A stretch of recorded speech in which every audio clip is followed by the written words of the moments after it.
So we've got two lakes out there, and they have Australian marron, which are kind of a form of crayfish, freshwater crayfish or lobster.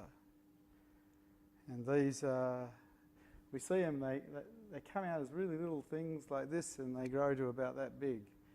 But every time they grow a little bit, they have to shed a shell, because inside of them they're quite soft and vulnerable. So they have this really solid protective shell to protect them from nature. And every time they get uncomfortable enough inside that shell, they rush down to the chemist and get some Panadol and some Nurofen Plus and ease the pain. And that way they don't have to grow anymore, because they've relieved themselves of the discomfort, you see. The thing is, it's the discomfort that they experience that makes them crack the shell open so they can actually form another one and grow. And in today's society, the way we live, people are so interested in being comfortable. Anytime some kind of discomfort comes, rather than seeing the possibility of change, rather than moving to change, which may also be uncomfortable, they look for pain relief, or they look to escape in some way. And so we have a society of escape artists. I don't know if the crayfish or the marron would actually go to the pharmacy. They're not very smart. But human beings have lots of ways of escaping the discomforts. They can go into dream, some dream of hope about the future being better, and avoid the now, avoid their discomfort. This is probably the easiest methodology. Most human beings probably use it, because at a deep level we're programmed to avoid pain and chase pleasure. And so the most simple thing available to us is to get away from our discomfort by going into some glossy dream about how things may be different or better later. And some religions sell this. It's kind of like an opiate. It takes you away from the discomfort of the now into a future that's not real. And it stops the possibility, the potential of growth. Because as human beings, if we're interested in raising our consciousness levels, there's a very good chance we need to change the way our minds operate. Because I don't think any of us went to school and were shown how to raise our consciousness levels. Pretty sure most of our parents didn't show us how to raise our consciousness levels, how to grow into higher consciousness towards enlightenment. It's the discomfort in life that teaches us how to surrender. It's the discomfort in life that teaches us how to accept. And this is the main ingredient, or the main thing that's required for higher consciousness. Our ability to let go. Our ability to not get caught and react to stimuli from outside. Because every time we react and go into resistance to life, we go into lower consciousness again. The resistance takes us there. And so people who have higher consciousness don't do that. They actually stay open. They don't go into resistance. And in Buddhism, this is called having a mind that is equanimous, a mind that stays level. And it takes a lot of practice. And it's not something we as Australians are taught at school or our parents teach us. We actually watch our television heroes, our politicians, our football stars and tennis stars and any other kind of star throw tantrums and lose it.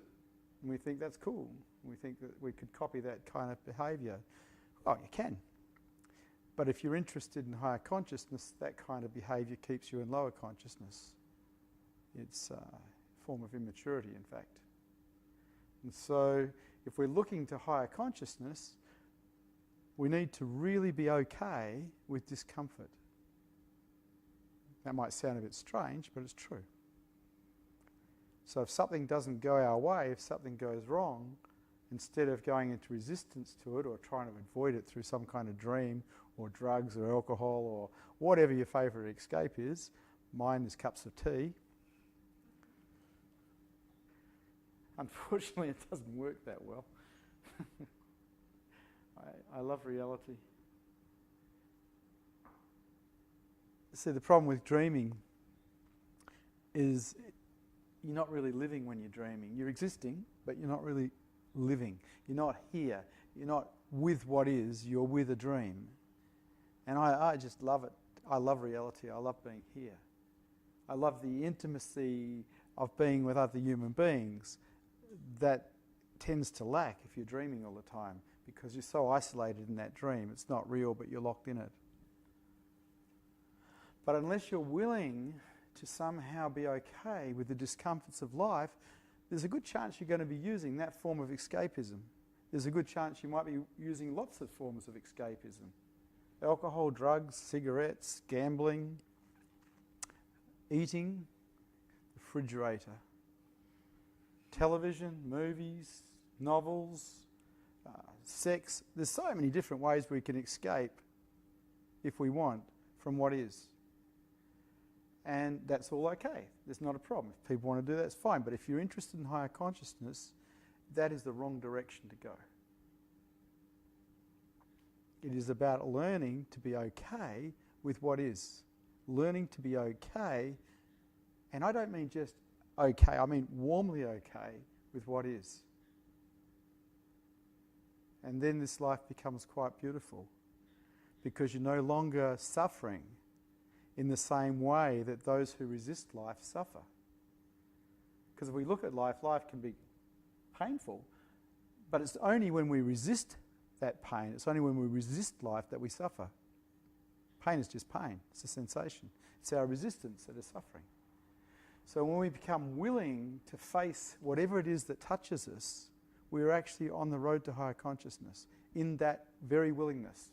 And that's up to you. No one can make you. This is your life. You can do whatever you like with it. You can you can destroy it if you want. It's unlikely no one's going to stop you as an adult.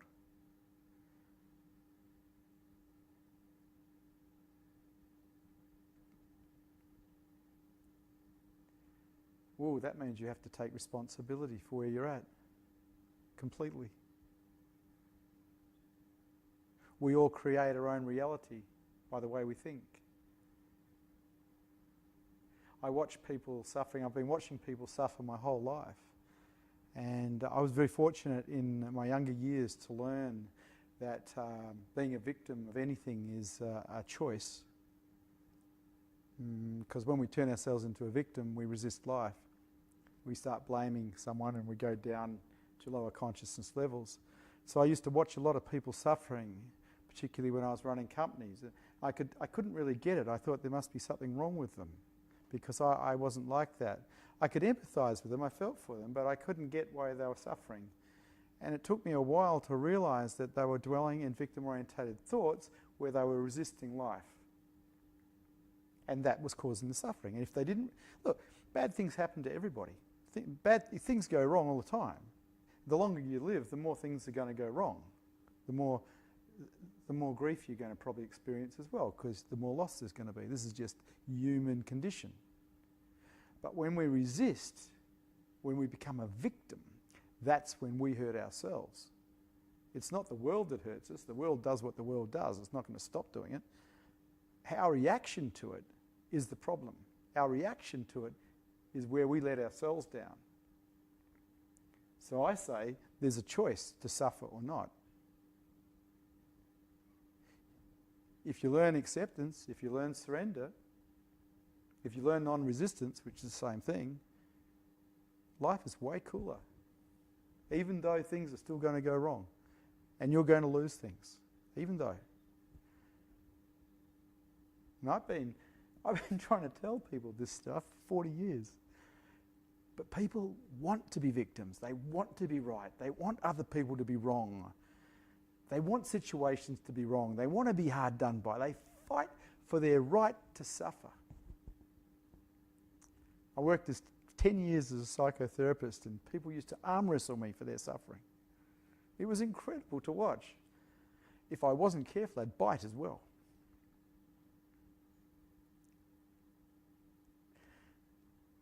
Interestingly enough, I took sannyas 35 years ago, and I got given a book. And on the book, it had a statement that said, "Look where I'm pointing, don't bite my fingers." And I didn't understand it at the time until I started teaching people about victim-orientated thinking. They don't want to. They don't want to know. They want to know. They want to be told that, yeah, they are a victim and that that person is wrong or that situation's wrong. They want agreement. They want to be supported in their suffering. And as a psychotherapist, I actually wasn't willing to do that. And so the drama queens that used to rock up didn't last long because they didn't want to be told that they were victims. They didn't want to be shown they were victims. They wanted to remain victims, and they wanted to keep their story of suffering more than they wanted to be free.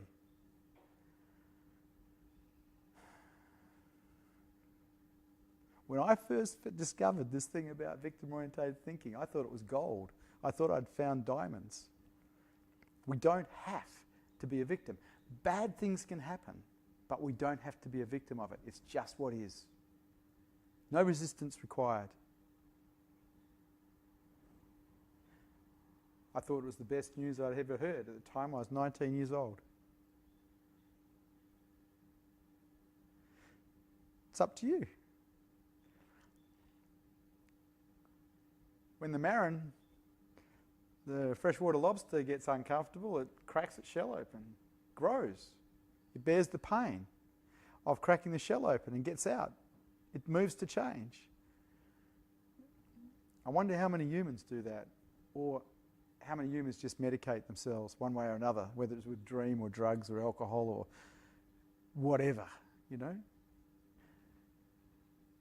Though if you're still escaping or finding ways to escape what's inside of yourself, you are keeping yourself at lower end of consciousness. It's a choice. It's up to you. No one will make you do anything you don't want to do.